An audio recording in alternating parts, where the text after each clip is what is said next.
The guided camel ride was so fun. It was so fun.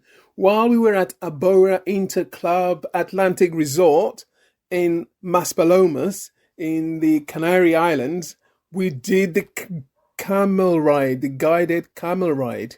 It's the way it works is that the guided camel ride rides through the rolling hills. I mean, Maspalomas dunes in Gran Canaria, and it lasts for about 30 minutes or 35 minutes.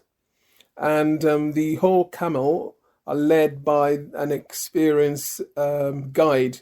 There are quite a few of them along, walking along with the camels, and we rode in a comfortable two-seater saddle, and the ticket cost about €10, and the service runs daily in the morning.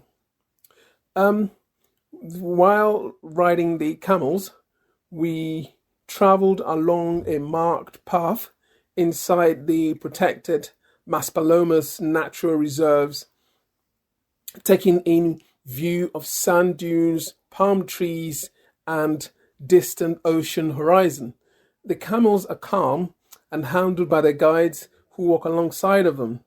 The guided camel ride generally operates in the morning.